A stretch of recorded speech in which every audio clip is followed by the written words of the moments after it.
jugement, ou que ce qui est jugement correspond à ce qu'accomplit la force de bonté. Et nous répondrons que cela est impossible mais qu'en fait elles en contiennent chacune 10. Et tu trouveras que dans Ezed se trouve la force de Géboura, et que dans Géboura se trouve la force de Ezed, et de même pour toutes les séphirotes. Et c'est par l'intermédiaire de cette identité qu'elles s'unissent et deviennent comparables, comme nous l'expliquerons dans cette section. Et nous devons expliquer le fait que chacune en contienne 10, car il ne faut pas que l'étudiant pense que chacune en contient 10 au sens littéral, c'est-à-dire qu'il y aurait dans Ezed une portion définie qui serait Géboura, ou dans Géboura une portion définie qui serait Ezed, car s'il en était ainsi, à Dieu ne plaise, les séphirotes se trouveraient divisées en portions distinctes les unes des autres. Et ce qui nous est venu à l'esprit afin de fixer ce que nous avons dit, c'est-à-dire que chacune en contient 10. Sera endommagé par ce qui se découle de là car chacune serait divisée en 10 portions. Et le sens en est qu'aucun homme ne peut dire que cette portion Ezed n'en contient pas 10, ni dans le cas des portions des autres séphirotes, car les 10 ne seraient pas contenus en elles. Et il en est de même de 10 en 10, jusqu'à l'infini. Et tout se contient de 10 en 10, et de 10 en 10. Et si tu dis, si chacune les contient toutes, il se trouve maintenant qu'il n'y a pas de séparation entre les séphirotes et que toutes sont identiques. Alors comment pouvons-nous dire que l'une est Géboura, l'autre Ezed et ainsi de suite puisque dans Ezed et dans Géboura les 10 se trouvent toutes identiques en bien ou en mal? À Dieu ne plaise. À cela, nous répondrons avec l'introduction qu'a donnée le Rambam au sujet des éléments dans le 4e chapitre des Ilkot Yesodé Torah. Il se trouve que tout corps, le corps de l'homme, de la bête, de l'être vivant, de l'oiseau, du poisson, de la plante, du métal et de la pierre, sa matière est un mélange de feu, d'air, d'eau et de terre, et les 4 se mélangent ensemble et chacun d'entre eux se transforme au moment du mélange jusqu'à ce que le mélange des 4 ne ressemble plus à aucun d'entre eux comme lorsqu'il était seul. Et dans leur mélange, il n'y a aucune portion qui soit uniquement du feu, de l'eau, de la terre ou de l'air, mais tout est transformé et devient un autre corps. Et le corps qui est un mélange des 4 possède en lui le froid, le chaud, l'humide et le sec ensemble. Il y a parmi eux des corps qui ont plus de force dans l'élément feu comme, et il y en a parmi eux des corps qui ont en eux plus de force dans l'élément eau comme, et ainsi, il se trouve qu'un corps peut être plus chaud qu'un autre corps chaud, et qu'un corps peut être plus sec qu'un autre corps sec. Et il y a des corps dans lesquels n'apparaît que le froid, des corps dans lesquels n'apparaît que le chaud, et des corps dans lesquels apparaissent le froid et le sec ensemble, de façon identique. Ou bien le chaud et le sec ensemble de façon identique etc. Et voici qu'avec cette introduction l'homme pourra observer les séphirotes, car le principe en est que dans la force de Géboura apparaît le jugement et non la bonté, et dans la force de Ezed apparaît la bonté et non le jugement. Et nous n'avons besoin dans tout cela de ne faire aucune division, à Dieu ne plaise, comme nous l'avons expliqué. Et lorsque ce principe sera gravé dans le cœur de l'homme intelligent, alors Dieu ne s'éloignera plus de lui afin de lui faire savoir comment Ezed peut, lorsque Géboura l'emporte, accomplir également l'œuvre de Géboura puisque la force de Géboura se trouve également dans Ezed. Et il en est ainsi de toutes les séphirotes et de toutes les associations. Cependant, ce consensus concerne leur essence et se fait par l'intermédiaire de la couronne qui gouverne le monde car c'est par elle que cette combinaison s'accomplit. Car à leur emplacement cela est impossible puisque si nous disons que le consensus de cette combinaison se fait à leur emplacement, en haut, il se trouve, à Dieu ne plaise, que 9 séphirotes manqueraient car toutes seraient Jevurot ou Assadim. Mais c'est malgré nous que nous dirons que c'est à leur emplacement que se fait leur combinaison, car c'est cela, en elle,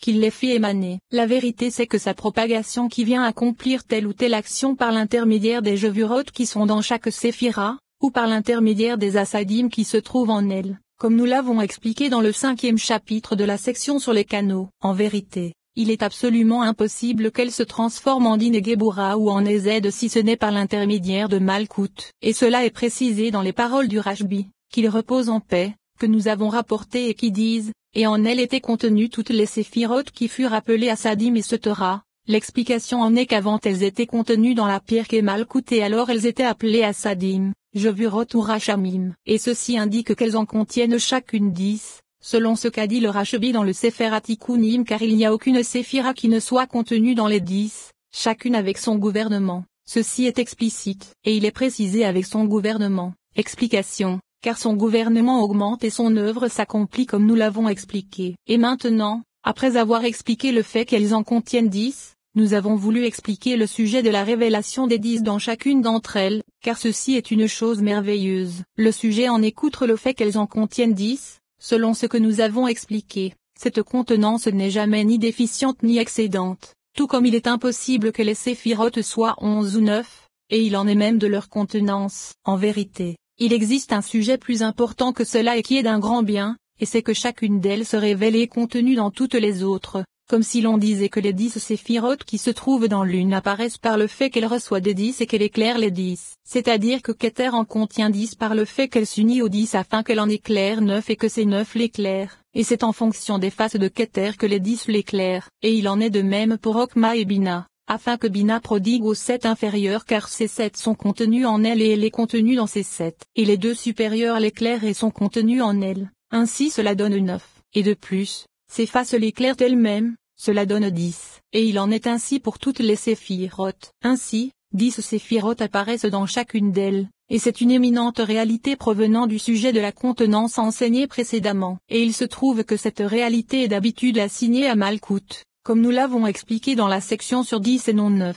Mais l'étudiant doit ouvrir ses yeux sur cette réalité car elle n'est pas identique à celle qui précède, et cette réalité est parfois diminuée, c'est-à-dire qu'elle n'en contient que 7 qui sont les 7 séphirotes de l'édifice. Et cette contenance n'a pas l'importance de celle des 10, comme nous l'expliquerons dans le 5e chapitre de la section sur la réalité. Et il n'y a rien de surprenant à dire qu'une division apparaît ici puisqu'il en apparaît 7 seulement et non 10. Et le sens en est que puisque toutes les 10 sont contenues en elle, c'est à cause de la diminution de la lumière qu'elles n'apparaissent pas toutes et qu'elles se dissimulent. Et cette chose ne peut être appelée division car bien que les séphirotes en contiennent 10 elles n'agissent que selon celle qui l'emporte. Et ainsi, cela ne peut être appelé division puisque toutes sont contenues en elle. Et ainsi, la plus puissante est la principale. Si elle est dans Ezed c'est Ezed, et si elle est dans Gebura c'est Gebura. Et il en est de même pour ces contenances car puisqu'elles ne reçoivent que de 7 elles ne sont contenues que dans 7. Et maintenant, lorsque nous comptons 10 fois 10 qui donne 100, nous nous référons au sujet de cette éminente contenance. Et lorsque nous comptons 10 fois 100 nous voulons dire que même ces 10 en éclairaient 10 autres. Et ainsi, le nombre s'élève de 10 en 10 jusqu'à l'infini, et c'est selon l'augmentation du nombre que diminue la grandeur de la contenance. Et de même, on compte parfois 7 fois 7, ce qui se réfère aux 7 jours de l'édifice qui sont contenus dans leur essence. Et ainsi, leur nombre s'élève de 7 en 7 par le système du septénaire, comme 7 fois 7 donne 49, ou bien 49 fois 49.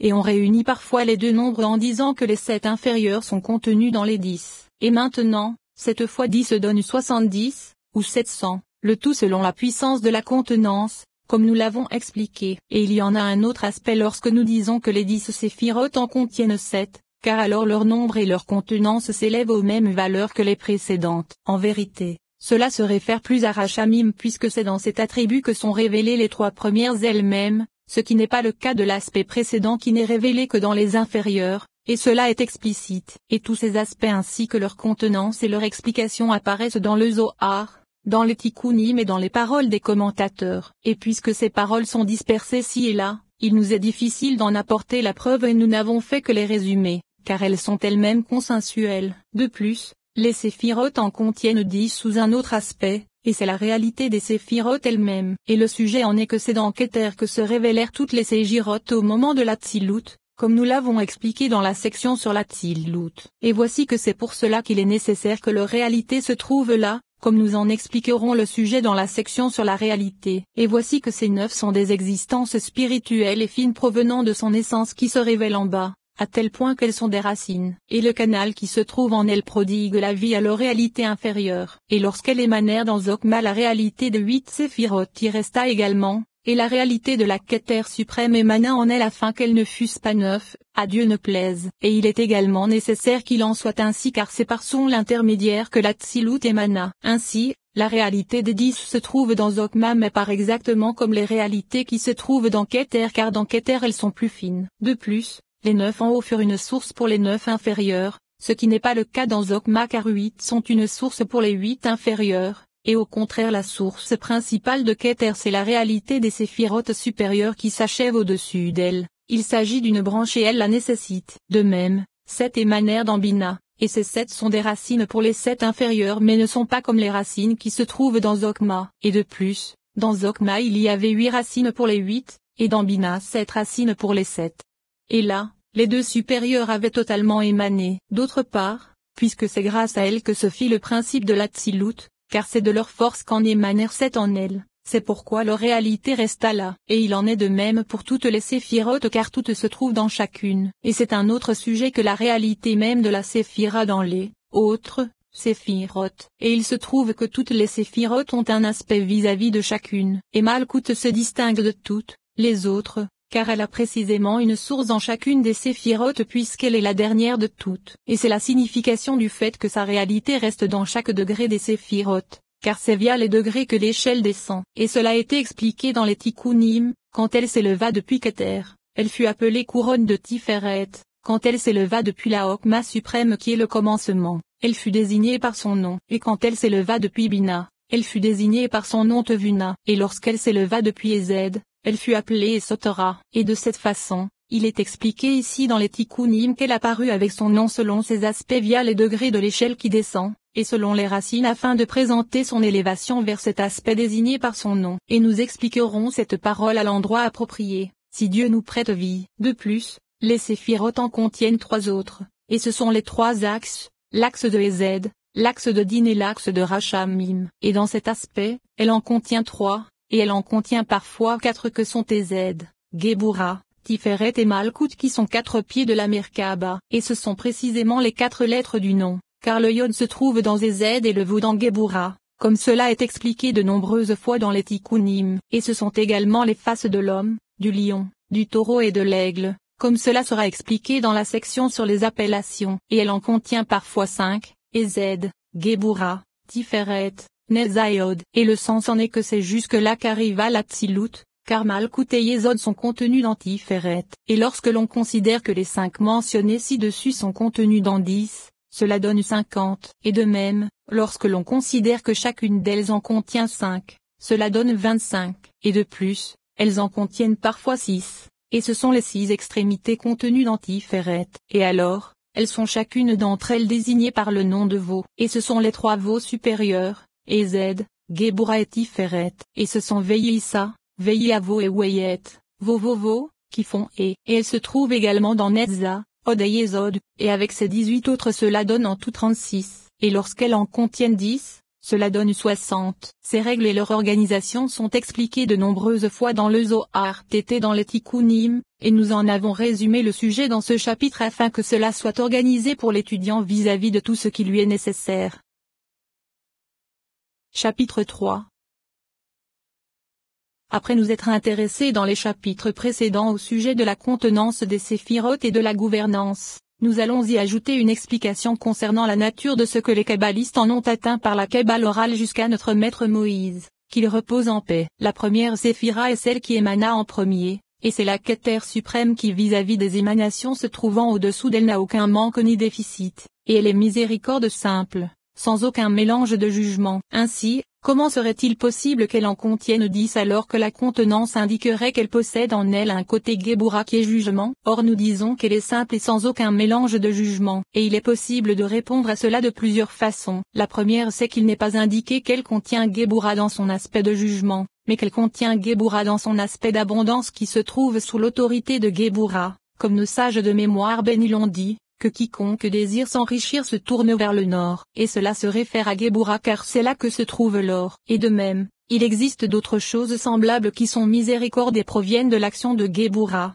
comme par exemple la pluie qui se trouve du côté de Gebura et est un acte de miséricorde pour le monde. De même, lorsque l'homme fort l'emporte sur son ennemi, cette puissance se fait avec une miséricorde totale pour qu'il ne tombe pas aux mains de son ennemi. C'est par la force de Gebura qu'il est rendu plus fort que son adversaire. Et de même, il est expliqué dans les Tikkunim, dans la 5e lune, il fixa la force de Gebura pour l'emporter sur le mauvais penchant, du côté gauche, afin qu'il n'ait aucun pouvoir sur lui et se taira. Et puisque ceci est enseigné vis-à-vis d'un autre sujet, il nous apparaît que lorsque l'homme l'emporte sur son ennemi cela se fait grâce à Gebura. De plus, elles ont d'autres actions similaires en bien et en plaisir. Et c'est grâce à l'aspect de Gebura dans ces actions que Keter est contenu en elle. Et lorsque Gebura s'éveille, voici que Keter prodigue du côté de sa Gebura, et ceci même si elle prodigue en bas une action de miséricorde comme un chauffard d'abondance ou de puissance. Voici que c'est à partir de la Keter suprême que ce chauffard renforce Gebura de façon à ce qu'elle ait en elle la force et la puissance d'agir,